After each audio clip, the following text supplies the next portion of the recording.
In Persian Gulf and Oman Sea. This is Iranian Sepa Navy calling you on channel 16. The Strait of Hormuz is still closed. We will open it by the order of our leader Imam Khamenei, not by the tweets of some idiots. If you want to pass through the strait, you must ask permission from Iranian Sepa Navy. All vessels that have a connection with our enemies will be targeted if they try to pass the Strait of Hormuz out. Good day, this is Dimitri Lascaris coming to you from Kalamata, Greece on April 20th, 2026 for Reason to Resist. What you just heard was a recording published yesterday by the Iranian military. The recording seems to be authentic, and if so, confirms that Iran's military has closed the Strait of Hormuz again after a series of highly provocative Truth Social posts by Donald Trump, including a post in which the presumptive idiot announced that the U.S. blockade on Iranian ports would remain in place. He also said, hours before Iran closed the Strait of Hormuz again, that Iran had agreed to never again close the Strait of Hormuz. Now, Trump made this announcement about the continuation of the blockade despite a statement on X by Iran's foreign minister that Iran would reopen the Strait of Hormuz. After Iran closed the strait in response to Trump's Truth Social post, Trump announced even more, that the U.S. Navy had attacked and seized an Iranian cargo ship in the Gulf of Oman. This unprovoked attack on a civilian Iranian vessel in international waters was a clear violation of international law, an act of war, and a flagrant breach of the ceasefire between the U.S. and Iran. According to Iranian media, the Iranian military reacted to the U.S. Navy's attack by firing drones at U.S. warships in the Gulf of Oman. This is a breaking report issued by Al Jazeera a few hours ago, stating Iranian forces launched drones toward U.S. warships following an attack on an Iranian commercial vessel in the Sea of Oman, Iranian media reports.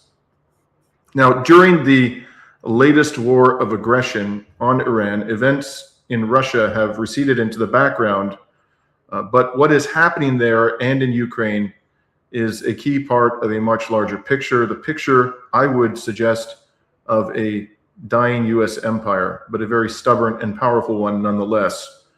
And here to discuss those events and the most recent events in the Strait of Hormuz, the reaction of Russia and China to the events of the past 24 hours is our good friend, John Helmer. John Helmer is the longest serving foreign correspondent in Russia and the only Western journalist to direct his own bureau independent of national commercial ties. He was born and educated in Australia, then at Harvard. He's also been a professor of political science, sociology, and journalism, and an advisor to governments, including the hapless governments of Greece and Australia. Although back in those days, they weren't so hapless, John. Thank you very much for joining us again today. Thanks for having me, Dimitri. In terms of haplessness, you left out the fact that I served in the Carter administration, Jimmy Carter's single-term administration, and then also with the Sri Lankan Prime Minister before the civil war began against the Tamils. So, yeah, I've had a whole career of working for hapless political losers. I'm glad that you feel free to express your views about these subjects today. Let me assure you, you'll learn a great deal more about politics from losing than from winning. Well said. So before we begin today, John, I just want to remind our viewers to like and share this video if they find it to be informative. And if you're not already a subscriber to Reason to Resist, please become one. We just soared past the threshold of 170,000 subscribers, which we reached in about 18 months' time. We're very gratified by all of the support, but you can help us to expand the reach of our unapologetic resistance journalism by becoming a subscriber if you're not already one. So, John, I'd like to start with the Chinese government's reaction to the events of the past 24 hours. I have not had the benefit of listening to or even reading statements coming from representatives of the Chinese government, but you have. Could you tell us what they said and how you interpret their statements? I was waiting for us to go on, so it turned out that the daily briefing, the Business Week daily briefing at the Chinese Foreign Ministry by Guo Jiakun went live about 1 hour ago. I haven't got a text yet. The Chinese government hasn't published a text yet, so I've listened. Let me come to Guo Jiakun's answers. He was asked 4 questions about China's response to the closing of the Hormuz Strait and to the attack on the Tuska, the Iranian box ship, which was attacked, seized by the United States Navy in the Gulf of Oman. Let me come back to what he said, but if you don't mind, let's get to the very particular geographical situation of that attack, because it's very significant. I've published a map as best I can based on what Central Command has said was the location of the interception, the warning, the firing on the Tuska, and then the boarding of the vessel. According to Central Command, it was 40 nautical miles, that's about 75 kilometers, from Chabahar, the Iranian port in the Gulf of Oman. So without having a map on the screen, let me just say that we are now talking about an area outside, east of the Strait of Hormuz. And it is unclear by intention on the part of the US Navy and Central Command to identify whether the vessel was heading westward towards the strait in order to reach Bandar Abbas inside the strait, or whether it was making towards Chabahar, which is outside the strait. If it was only 40 nautical miles out, it was very close to, there's the map I put up on a tweet. It shows in the box on your right, Chabahar. It shows my crude way of showing you what a 75-kilometer radius looks like out of Chabahar, and what you can't see way up on the left corner of the map. That's more than 100 kilometers to the west is the Strait of Hormuz. So summing up, what's happened here is an interception and an attack on an Iranian vessel, apparently at least 100 kilometers east of the Strait of Hormuz, heading for Chabahar, which is an Iranian port, as you can see, way outside the strait. What does that mean, and why did it happen? On the surface, what it shows is the United States Navy, and as you indicated, Dimitri, the President of the United States, intend to apply naval force against Iranian vessels on any sea, anywhere, not simply at the strait. This is no longer an attempt to enforce a US regime on the Hormuz versus an Iranian regime on the Hormuz, with which you open, and about which Foreign Minister Abbas Araghchi has made some statements which have been misinterpreted.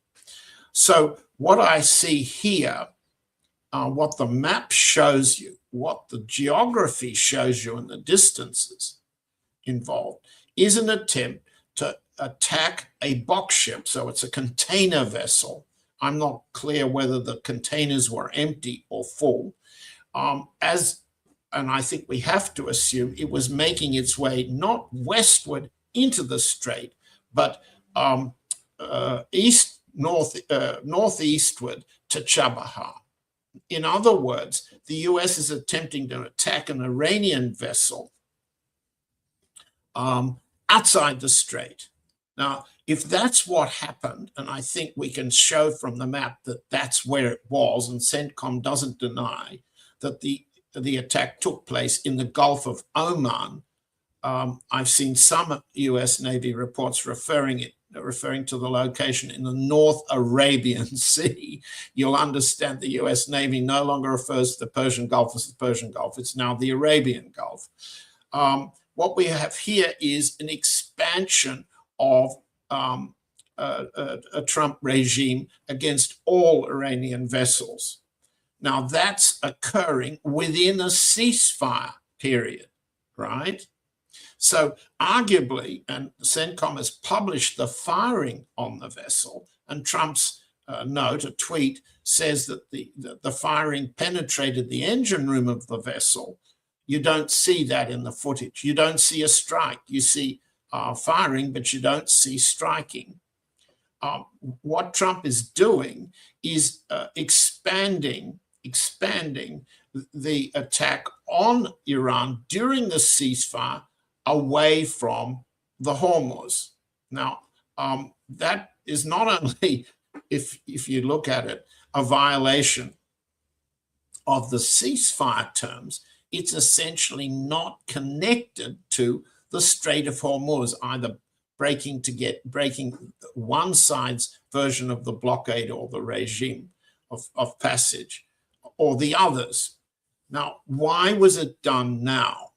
In my view, and we'll come back to this a bit later, you may interpret it differently. What the US is now doing, what Trump's doing, is, on the one hand, by tweeting, being provocative to the Iranians in order to destroy the possibility of a second round of negotiations in Islamabad, which are due to start today.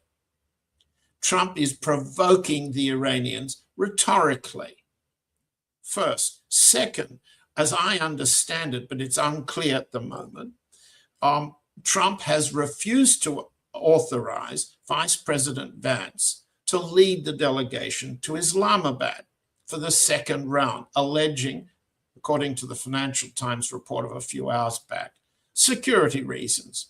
But he's sending his own son-in-law, Jared Kushner, and Stephen Witkoff to head the delegation. That's another form of provocation to the Iranians, because those two are unacceptably unreliable. They do not negotiate in good faith. The Iranian side was more than ready to accept on surface that Vance negotiated in good faith. Now we add to a couple of extras, the naval operations. Remember that when the first round of Islamabad negotiations began, the US attempted with two vessels, naval vessels, I believe they were destroyers, to move into and through the Strait of Hormuz and were intercepted and warned to go out. That event, or those circumstances, occurred as the Islamabad talks began. They might have been regarded as an attempt to provoke the Iranians as the negotiations were taking place, and maybe to trigger a walkout. Didn't work. The vessels were deterred by the possibility of a shore attack. They reversed and went back eastwards. This is another, in my view, attempt by the US using force to provoke the Iranians into reacting in such a way that the negotiations will not take place.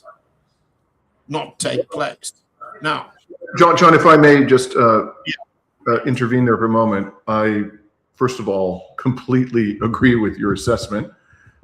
In fact, on this program, as you may know, John, I've been arguing vociferously for over a week that another attack on Iran was coming, and that it was just a question of when and how this was going to unfold, but that there was no genuine desire on the part of the Trump regime to reach a peace deal. I think that was absolutely clear from the very moment that that J.D. Vance walked into the room in Islamabad and put forward a set of maximalist demands after Trump had said, in order to induce the Iranians to come to the table, that he accepted the 10-point Iran peace plan as a base. It was a complete 100% about face.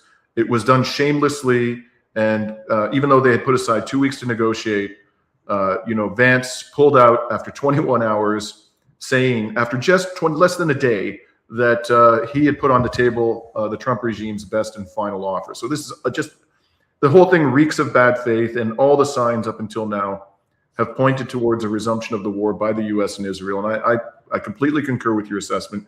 But the other thing I want to point out here, John, is that if your reconstruction of where this occurred is more or less accurate, this means that, and if the vessels that attacked the Iranian ship were in the more or less in the immediate vicinity and not at some great distance away, this would mean that there are U.S. naval vessels within less than 100 kilometers of the Iranian coastline near Chabahar.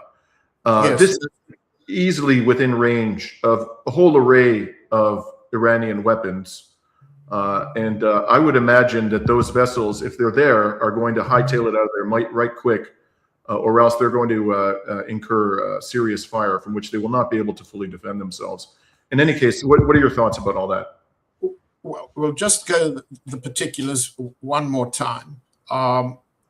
There's no doubt that the vessel which attacked the Tuska was within, you can see from the footage, if that footage is genuine, as Central Command says, then you can see that the vessel was less than 500 meters away, or between 500 meters and 1,000 meters away when the initial firing that is documented in the film shows. So yes, you're right. The vessel was somewhere, the US vessel was somewhere along that red line on the map. Therefore, it was within range of drone and missile installations along the coast from Chabahar, and the Iranians did not fire at the time. They, you could say, were not incapacitated. They simply were adhering to the ceasefire. The US vessel opened fire first. There was no return of fire from the coastline, and the vessel was taken. The subsequent reports you've referred to the retaliatory fire by drones and missiles after the event, and they appear not to have struck anything. So yes, it would appear the US Navy vessels attacking have reversed southwards and eastwards to get out of Iranian range. So I think that's what's happened. But we began with your request to look at what the Chinese reaction is. I'll come to that right now. And then if you don't mind, we'll reserve the question of factional politics playing a very key role, not only in the United States between the Vance, let's call it the Vance faction, and the Trump, Kushner, Witkoff faction. There is a serious factional disagreement there. So if Trump pulls Vance out, that has political significance we should be discussing. Second, there are factional differences in Beijing between, it appears, President Xi and Foreign Minister Politburo member Wang Yi, and others who appear to be including the military, who were represented by Dong Jun, the defense minister, in a statement he made last week. There are factional differences in Moscow, and they're very visible in some of the let's say, the documentation I just published. But if you compare ex-President Dmitry Medvedev's statements on the Strait of Hormuz and the behavior of President Putin's negotiator with the United States, Kirill Dmitriev, you see a profound factional split there. But let's come to those, each one separately, because it's too much to talk about at the same time. And we'll take it step by step. Let's go to the Chinese, because something rather important happened. What was that? So the spokesman at the daily briefing, this Guo Jiakun, was asked 4 times. I could hear Reuters identify itself, but I could not hear the text of the question. The text of the question asked in English was turned into a voiceover Chinese, and then when Guo answered, his Chinese was turned into English. He had clearly prepared and had a statement which he read 4 times. He didn't improvise. He didn't make any attempt to improvise or even look up from his script. Each time he asked about the standoff, let's say, the confrontation, the conflict at the Strait of Hormuz. They didn't mention the Gulf of Oman. Nobody had caught up with that in Beijing this afternoon. Guo said the situation is, quotes, complex and sensitive. We express our concerns at the complexity and the sensitivity. And couldn't write it all down. We call on the relevant parties to, quotes, abide by the ceasefire. And then he quoted President Xi's 4 points. I don't think I'll need to recite what President Xi's 4 points are, except to say they're extremely vague. And what China was being asked to comment on was an attack violating the ceasefire, in effect, by the United States Navy, pardon me, on an Iranian vessel in international waters east of the Strait of Hormuz. Now, if he repeated this statement by reading it, looking down and reading his script, each of 4 times. Now, if our audience wants to fault me for showing a lack of respect for 2,000, 5,000 years of Chinese diplomatic custom and speaking vaguely but carrying a big stick in the background, this is not the case with Mr. Guo's briefing. Why can I say that with such confidence? Because he was also asked to respond to US, Japanese, and Philippine exercising in the South China Sea and the expansion of Japanese military operations in that area off China's coast. Here's what he said. He was very explicit. He warned that Japan should take note of its historical responsibility for the attacks and genocidal slaughter of Chinese during World War II. And second, he said, he warned Japan, quotes, against flexing its muscles in the South China Sea. Now, pardon me, I do know the difference between the Gulf of Oman and the South China Sea. I know that China does not have a coastline on the Gulf of Oman.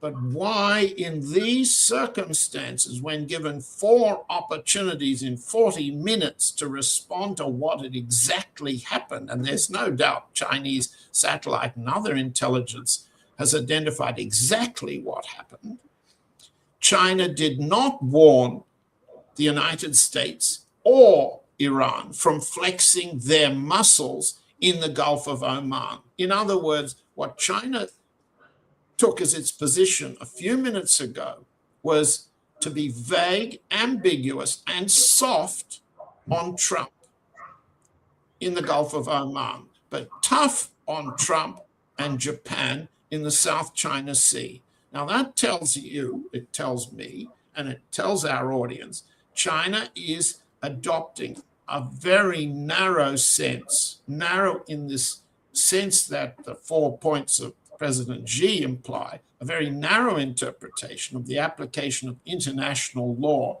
and national sovereignty, so that it gets to be very clear about warning hostile powers off its own coastline, but not at all clear when it comes to the Iranian coastline at a gateway, a transport corridor through which a great deal of very valuable Chinese oil passes. So China has just demonstrated the kind of softness towards the United States, which has been in evidence for some time now. So may I just intervene there? I want to present a somewhat different perspective on this, and this is something that you and I have in a very friendly way, been debating behind the scenes.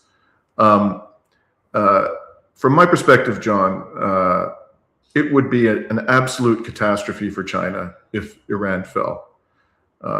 What would then happen is that the United States would have effective control over the whole of West Asia with all of its rich resources, and the trade routes there are extremely important.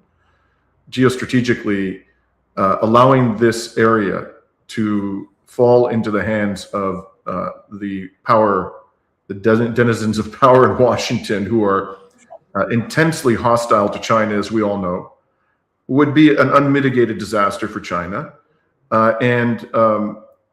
Furthermore, it would be a real blow, not only because the United States now would have effective control over all of the resources and the trade routes of this region, but and would undoubtedly use that power to strangle the Chinese economy. They wouldn't hesitate to do that. But in addition, it would be quite a blow to the prestige of the Chinese government, because Iran is a fellow BRICS member and is a strategic partner of China. They have a very important, agreement which designates Iran as a strategic partner of China. And already, China has done little, at least on the surface, to defend Venezuelan sovereignty. As Venezuela is a different case from Iran, of course, but I think, and I've said this to you several times in our private communications, that I think China has an extremely powerful incentive in ensuring that Iran does not fall. But the problem that China has is it has a lot of competing interests in the region. It gets far more oil and gas, I understand, from the Arab autocracies in the region than it does from Iran. And it does a whole range of business, extremely important, valuable business with these autocracies. And so it can't be seen to be siding decisively on the side of Iran. From its perspective, it has, I think, a very, very powerful incentive to support Iran behind the scenes, and an equally powerful incentive to conceal the extended nature of its support and to try to seem publicly as a neutral arbiter. In the case of the South China Sea, there are no such competing interests. It's not as though they have to be worried about offending, some countries that are providing massive amounts of oil and gas to China by taking a more muscular approach to what is happening off the coast of China. So that's how I would interpret it. Now, I could be completely wrong, John. Let me tell you, I have no insight. I'm basing my judgment entirely upon the evidentiary record and what is publicly available information. I have no insight into the thinking of the Chinese government. And I would imagine that there are certainly factional differences that are at play here.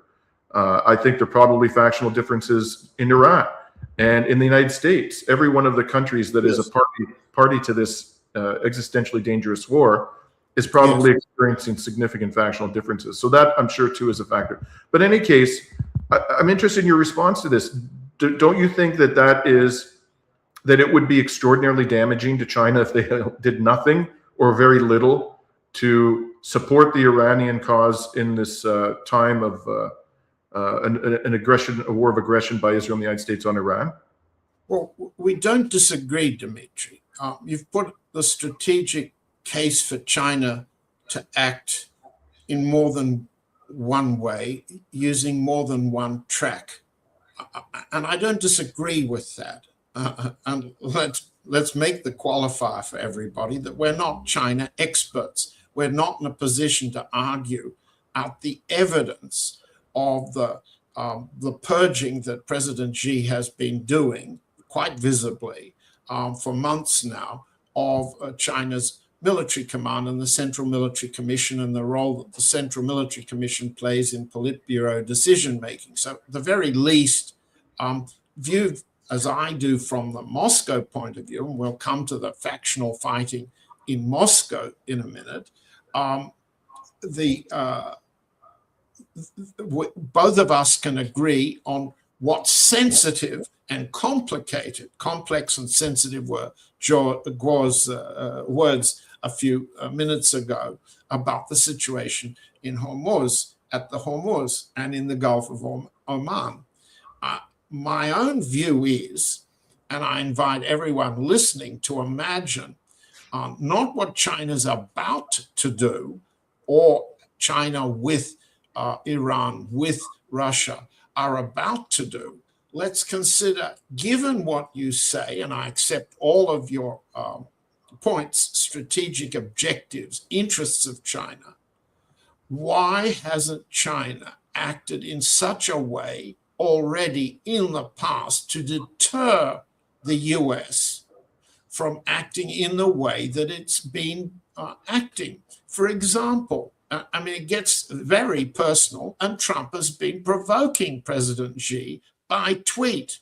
First, he has been pointing out he looks forward to the summit meeting less than 4 weeks away, scheduled in Beijing. The Chinese side haven't confirmed the schedule of the visit yet. Trump has been showing, tweeting that he's looking forward to giving President Xi a very big hug.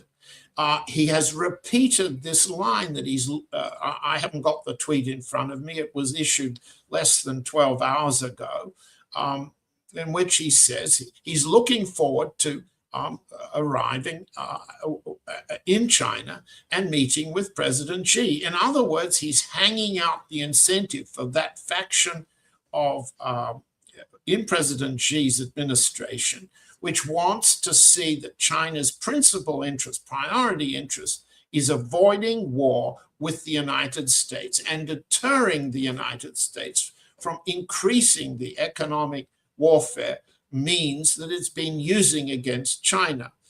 It's prepared to act in such a way as to deter Trump from more adventures against China at China's coastline. It has not been prepared to act in such a way as to deter the United States from its adventures in the Middle East. And that means that each of us can have a different view about whether that represents ingratiation, appeasement, softness on the Chinese side. And I only mention the terms because they're visibly, audibly argued in Moscow. Now, that's another problem we have.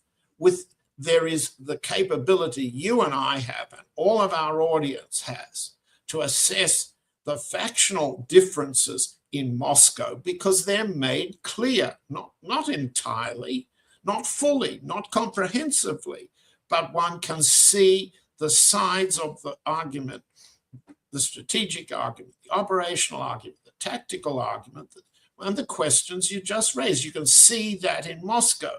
In the last few days, you can see it in Iran, in the way in which there have been IRGC attacks on the foreign minister Abbas Araghchi for making for a statement in a tweet that opened the Strait of Hormuz, subject, Araghchi said, to coordination with the Iranian authorities. The ambiguity wasn't enough for some of Araghchi's critics in Tehran to explicitly attack him. So you can see factional differences aired publicly in Iran. And the same thing, not so well, not clearly made, and certainly American journalism has totally failed to make any of this clear, of faction fighting in the Trump White House. So all of these things are clearer in Iran, Moscow, and Washington, but covered up, suppressed, not voiced at all in China. And that's in turn, that silence is an encouragement to the US to escalate, even though China says it's complex and sensitive and you shouldn't be doing it. And no let me just again, I'm not sure I would call pushing back, but I think one can view the blockade that was imposed on Venezuela as the beginning of a blockade on China. And one can view what is now happening as an expansion of the blockade on China. And it's moving ever closer to China's coastline. Still a fair bit away, in the Gulf of Oman, but it's getting closer. And it's a matter of public record that the US military has dreamt of one day imposing a naval blockade on China and effectively, starving its economy of the benefits of imports and exports. And if in fact, I think this is entirely fair interpretation of what's going on based on the public statements of the U.S. military over the years. And the Chinese surely understand this. They surely understand that ultimately this blockade will become all-encompassing if they allow it to proceed and do not deter the United States in any way, shape, or form from behaving in this manner. I would suggest, I agree with you that the rhetoric being employed by China's government, and I fully accept your characterization of what was said today, does seem like a rather tepid response to this extraordinary aggression. But at the same time, it may be that China has elected to deter by its actions rather than by its words, by, for example, assisting the Iranian military to be much more precise in its attacks on U.S. military assets in the Persian Gulf, which is something we've seen. The level of precision of these attacks during this round of war is quite impressive. We don't know for sure if that's as a result of Chinese assistance, but it may well be. And so, again, I'm wondering whether, we're paying too much attention to the rhetoric and shouldn't be more focused upon the actions of the Chinese government. We aren't disagreeing, but on one, may I make one little correction?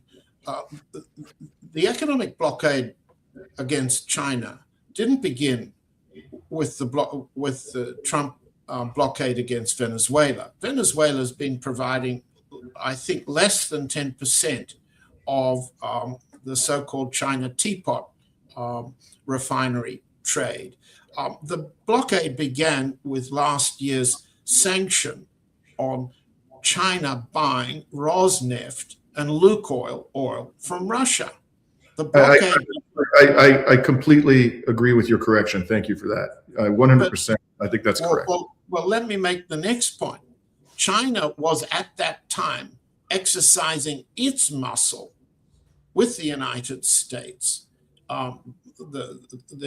with withholding rare earth minerals from the United States trade, for example, in such a way that when that blockade of Russian oil was imposed on China and India, Trump went to the trouble of announcing that he was relieving China of that sanction. He said it when Xi and he met in South Korea, because China, he said, needed the Russian oil. I mean, it doesn't matter what Trump agreed publicly to be the reason.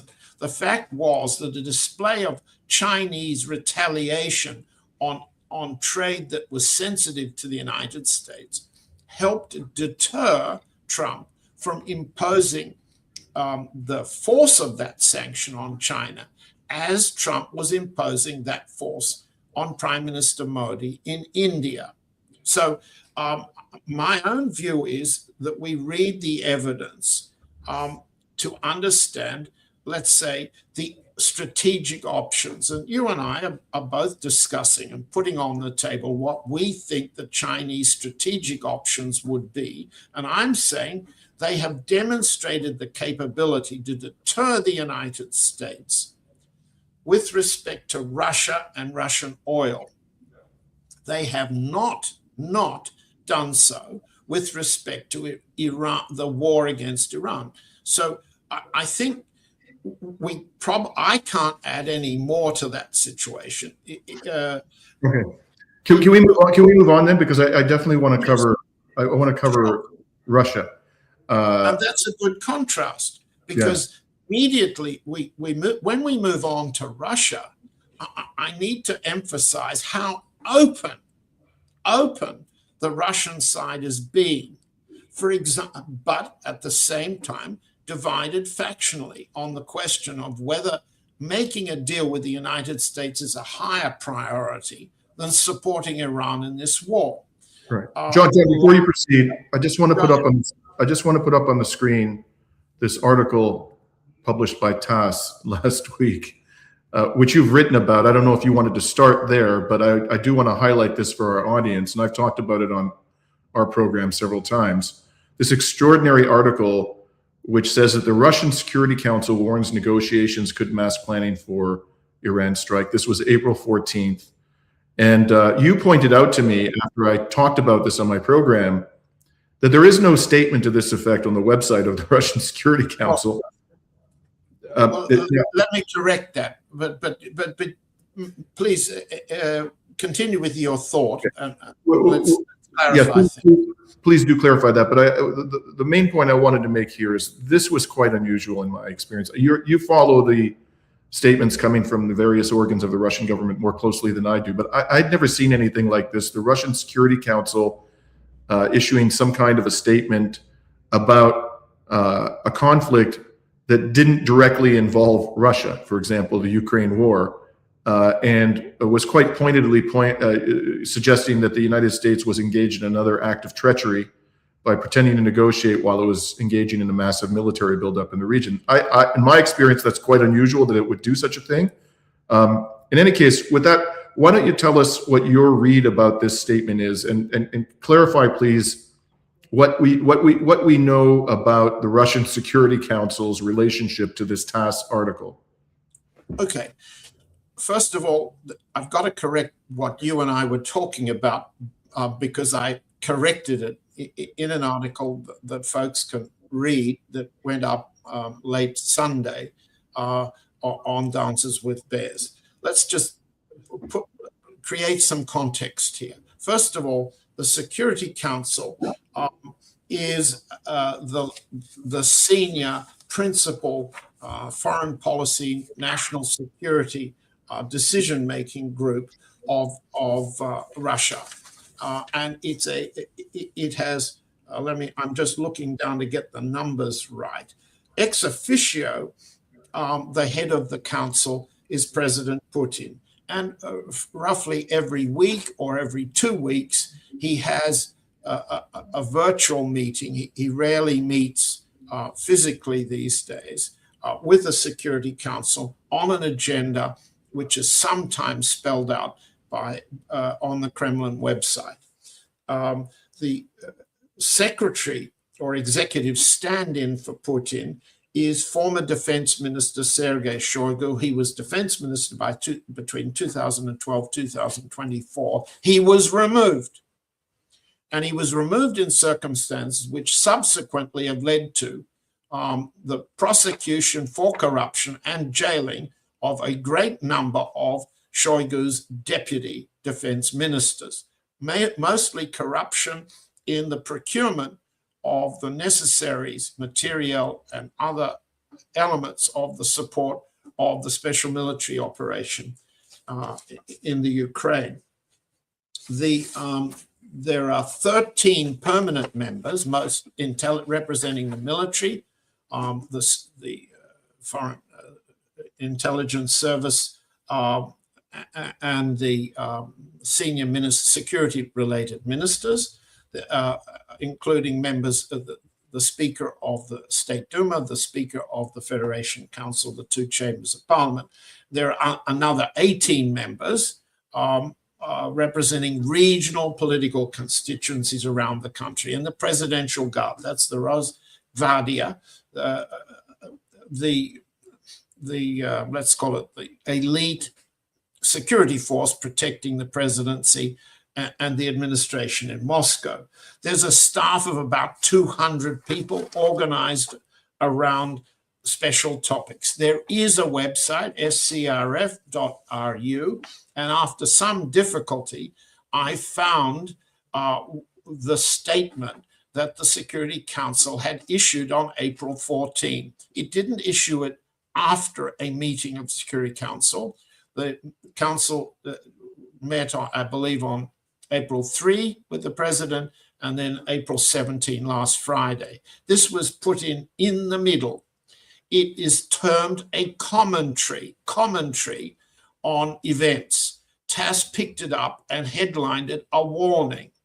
My argument, based on the language, based on the way it was issued, and based primarily on exactly what it says, this was no commentary, it was no warning. What in fact it does is recite from public press reporting, mostly I could need to emphasize what Central Command the United States has issued.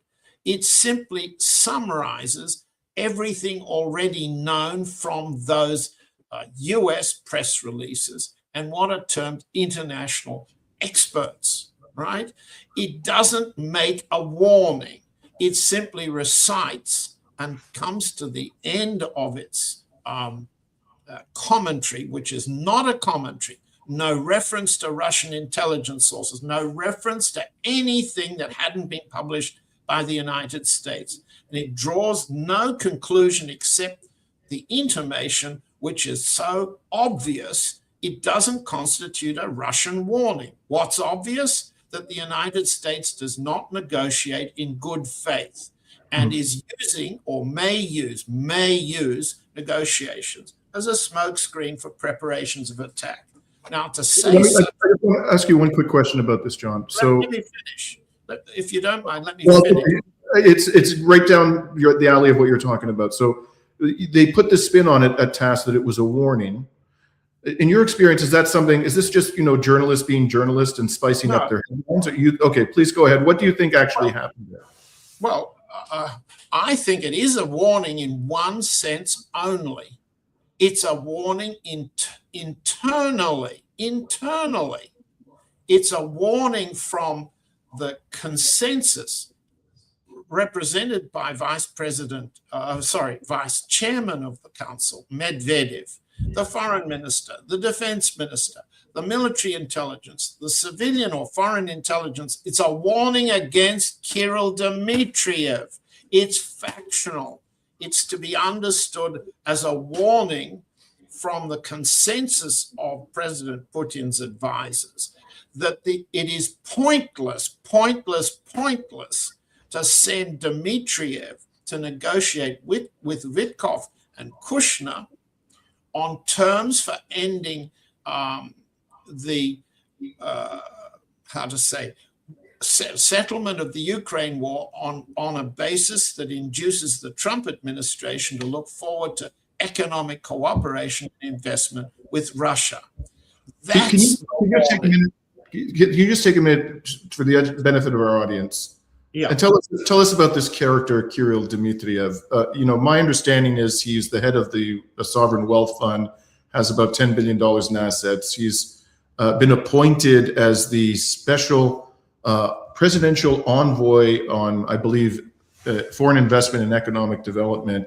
Please tell us a little bit about the background of this character, and then we can get into more about this role that Dmitriev is playing with Witkoff and Kushner. Dmitriev, born in Soviet Ukraine, has had an unusual exposure to the United States. He was sent as a high school student to be educated on an exchange basis in the United States, and he subsequently took university degrees, graduate degrees and diplomas in the United States. He speaks good English. He thinks that he is an expert on the United States. He has been designated by President Putin to negotiate foreign economic relations, principally with the United States. He has been participating in all the high-level meetings, which began with the Trump administration's first round of meetings in Riyadh, when Waltz, Rubio met with Foreign Minister Lavrov, presidential advisor Ushakov in Riyadh to begin the process back in February 2025 of resetting relations between the United States and Russia. Dmitriev was there. It's obvious, you can even see it physically, that the foreign ministry and Lavrov in particular have attempted to prevent him taking over either the military or the diplomatic negotiations with the United States on the Ukraine war. And they've roughly succeeded. On the other hand, and this is an issue of sharp behind closed doors conflict with President Putin himself. On the other hand, the underlying, rationale for Dmitriev's negotiations is that the United States and the Trump personal pocket and his family, represented by Kushner and Witkoff, should be bribed, induced, encouraged to develop with Russia for the future a kind of board of peace arrangement, rather like the Gaza board of peace, in which Kushner and Witkoff and their relatives, friends, and Trump nominees would sit jointly on a common fund to invest in Russia and in the Ukraine. That proposal has been explained to me by my sources, would be funded, and listen to this, from the allocation of the $300 billion central bank reserves, frozen, but to be released under joint US-Russian control, not returned to Russia, but okay. Now look, we've only got a limited amount of time, and our audience has only a limited amount of patience if I go through the factional fighting here. I have a question for you. I'm sorry to interrupt. I have to ask you this question. Okay. So Dmitriev, I've been watching with some interest his public commentary. He's not shy about public commentary. He's very active, for example, on X. Correct. And the overall tenor of his commentary towards Trump, I find, is one of utter sycophancy. Correct. So, to give you an example, when Melania Trump put out her vacuous book a few months ago, Kirill Dmitriev was lavishing praise upon this piece of toilet paper as though it was some kind of literary accomplishment of the highest order. You pointed out, I believe, in an article you wrote in the last couple of days that Dmitriev has not said anything critical about this insane war of aggression on Iran. He's basically given the Trump regime a complete free pass on that. I don't see that he's accomplished anything for Russia, John. I mean, we were told that the Ukraine war was going to be ended in 24 hours when Trump returned to the White House. It's now, 14 months in? It doesn't even look like there's any serious negotiation going on at this stage. If anything, Trump has escalated the war by imposing new sanctions on Russia since he returned to the White House. And we're seeing these drone attacks going deeper and deeper into Russian territory. Hard to imagine that isn't being done with the assistance of the U.S. military, at least, the provision of intelligence. There's no doubt about that. So what the hell has this clown Dmitriev actually accomplished for Russia? And why would Vladimir Putin continue to give him such a central role in his dealings with the United States government, if I'm correct that he's accomplished effectively nothing? Let's leave aside exactly what President Putin has on his mind, just for the moment. Let me just answer your question by pointing out that the timing of the Security Council statement was April 14, and this reinforces and corroborates what you've just said. What happened was this, and in the Dances with Bears piece, you can see that that Dmitriev has been meeting every month, at least once a month for at least a day or two, with Witkoff and Kushner and another one called Joshua Gruenbaum, and Scott Bessent, the Treasury Secretary, in places like Miami and Washington. Okay, every month, January, February, March, and April. On April the 9th, Dmitriev went back to Washington to negotiate with them. The object of that mission was to persuade the Trump administration to extend the waiver on the sale of Russian oil, which had been sanctioned against China, against India, and against sales to any other country, to extend the 1 month waiver for another month. That was Dmitriev's explicit mission on April 9. He failed, just like you said. He failed because Bessent announced on the 15th of April what Dmitriev took back when he went home on around the 11th, that the United States did not intend to extend the waiver for Russia. So Dmitriev had failed. This warning came from the Security Council when it knew what before Bessent announced it, that Dmitriev had failed at one of the few things he had claimed credit for, a special relationship with Bessent, Witkoff, and Kushner that promised much bigger sanctions relief for Russia in future as part of the quid pro quo exchanges on the Ukraine war settlement. That's what has been fundamental to Dmitriev's, let's call it, strategic purpose. That's the reason President Putin has trusted him. It's the reason my source tells me Dmitriev is Putin's whisperer. That's not to treat Putin like a horse. It's not to treat Dmitriev like a veterinary surgeon. It's to point out that they've been close, but they're close on something which the Security Council issued as a commentary that wasn't a commentary, on timing that reflected the judgment of every other one of the Kremlin officials, that Dmitriev has no value negotiating these things if he couldn't get 4 weeks extension of the Russian oil sanctions waiver. If he couldn't get that, he could hardly be trusted to develop a joint investment plan covering the $300 billion worth of central bank reserves. So it was a warning, yes, as TASS headlined it, but it was internal and it was subtle. And if it was aimed at Dmitriev, its purpose was to persuade President Putin that line of strategy is failing.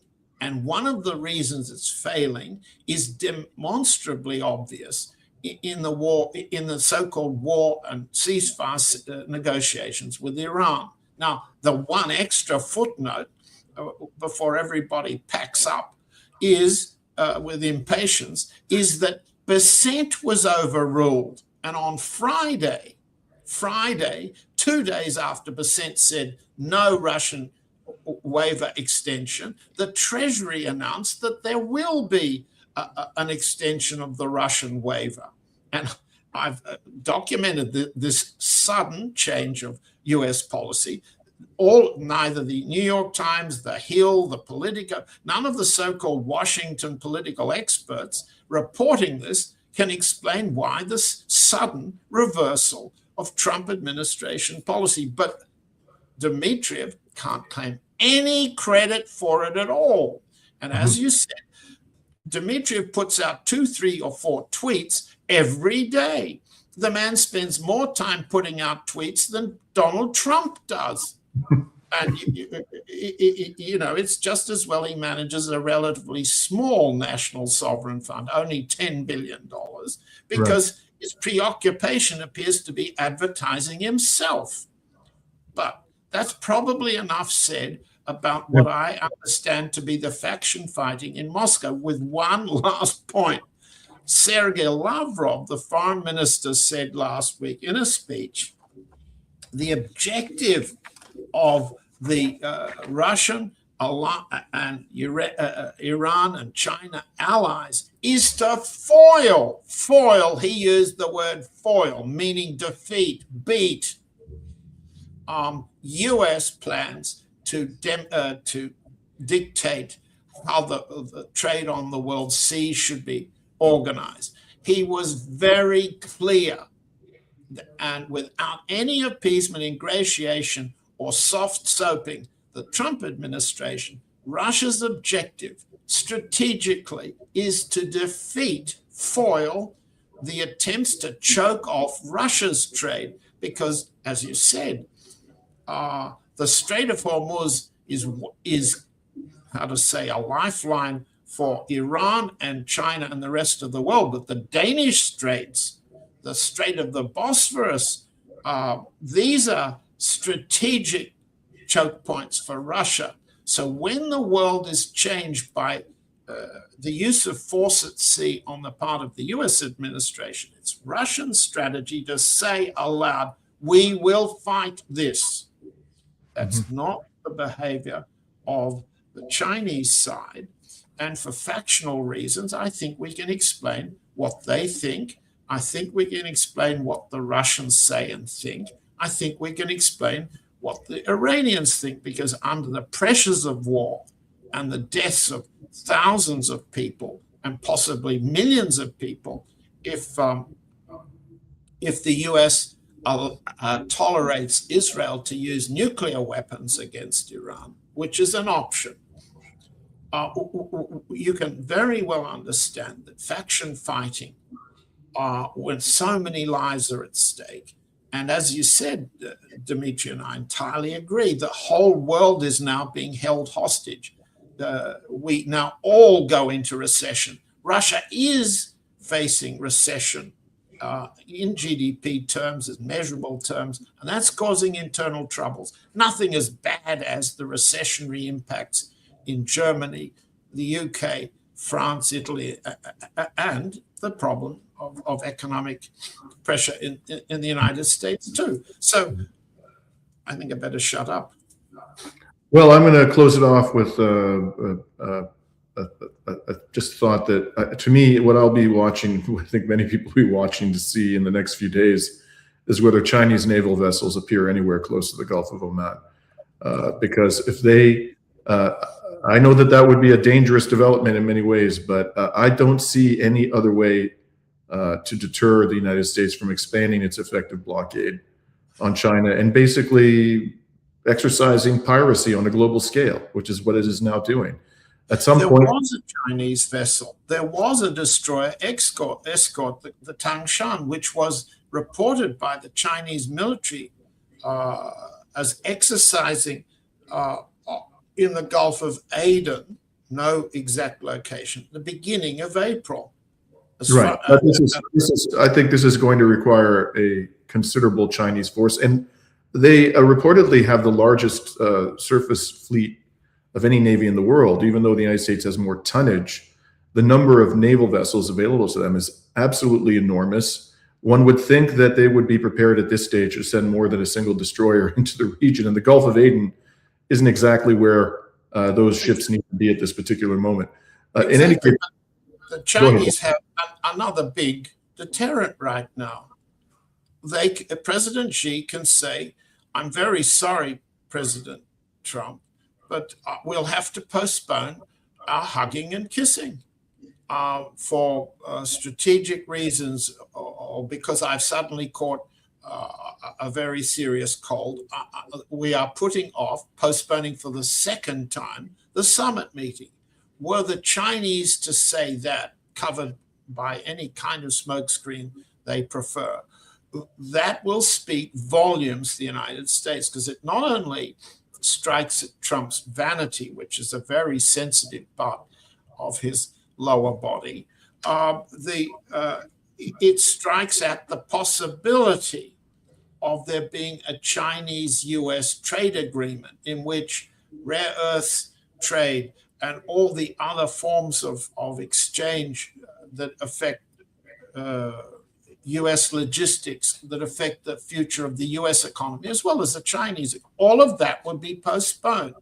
So short of sending a real escort group and no longer calling it an exercise, as far as I know, the Tangshan, I call on all the other China experts out there to tell us where the Tangshan went after it exercised. But as I understand it, it sailed back east, back to China. It did not stay on station. It did not go to the Djibouti base. It did not make port calls in the region to reserve its capacity to come back or to intercept the USS Bush force that's coming up. I think it's the Bush, isn't it? The aircraft carrier coming up from the up the East African coast. So the Chinese have got lots of options, but silence, as Guo Jiakun offered today, isn't one of them. That's not an option. Yeah. That looks like a retreat. And if I can say it as a Russia expert, I'm saying it because Russia's been rather clear. And you can see the results in the way in which the so-called Security Council warning was not directed at the United States, it was directed at the Russian negotiator. And that means that the next set of tests are what we can all watch. What happens today in Islamabad? If Vance doesn't show up and Witkoff and Kushner arrive and there's no Iranian delegation, then Iran is saying, we know you don't negotiate in good faith, something the Russian side has said, but the Chinese side has so far been reluctant to say. And if that happens, if there's no second round, then we're on the very edge of the resumption of the military operations. Yes. Right. Well, we'll see if in the days ahead President Xi comes down with a nasty case of the Hormuz flu. In any case, it's always a great pleasure talking to you, John. Thank you for the most enlightening conversation we've had today. We're signing off today from Kalamata, Greece on April 20th, 2026.